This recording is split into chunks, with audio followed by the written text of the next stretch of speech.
Smart learning క్లాసెస్కు స్వాగతం.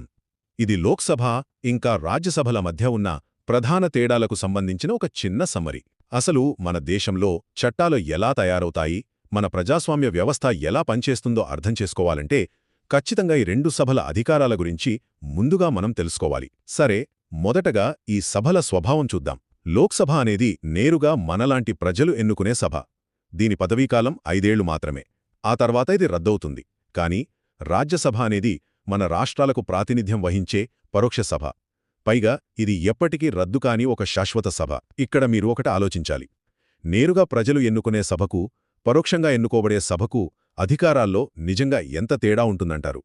అదే మన రెండో పాయింట్. ఆర్థిక అధికారాలు. డబ్బు విషయాల్లో, అంటే ద్రవ్య బిల్లులు లేదా బడ్జెట్ లాంటి వాటిలో లోక్సభదే తుది నిర్ణయం. రాజ్యసభ ఈ బిల్లులను కేవలం చర్చించి సలహాలు మాత్రమే ఇవ్వగలదు. కానీ వాటిని తిరస్కరించే అధికారం వాళ్లకు అస్సలు లేదు. సింపుల్గా చెప్పాలంటే, ఒక ఇంటి ఖర్చుల బాధ్యతను ఇంటి పెద్దకు అప్పగించి మిగతా వాళ్లు కేవలం సలహాలు ఇచ్చినట్లుగా ఉంటుందన్నమాట. ఇక చివరిగా ఈ రెండు సభల ప్రత్యేక అధికారాలేంటో చూద్దాం. ప్రభుత్వాన్ని పడగొట్టే అవిశ్వాస తీర్మానం కేవలం లోక్సభలోనే ప్రవేశపెట్టాలి. అయితే అన్నింటిలోనూ లోక్సభదే పైచేయి అనుకోకండి. రాజ్యసభకు కూడా కొన్ని అద్భుతమైన ప్రత్యేకతలు ఉన్నాయి. ఉదాహరణకు, రాష్ట్రాల పరిధిలో ఉండే అంశాలపై దేశవ్యాప్త చట్టాలు చేయాలన్నా లేదా ఐఏఎస్, ఐపీఎస్ లాంటి కొత్త జాతీయ సర్వీసులను సృష్టించాలన్నా ముందుగా రాజ్యసభే ఆమోదించాలి.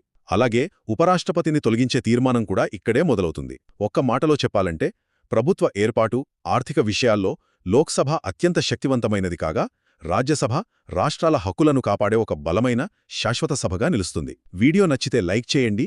మరిన్ని క్లాసెస్ కోసం నా ఛానల్ని సబ్స్క్రైబ్ చేసుకోండి.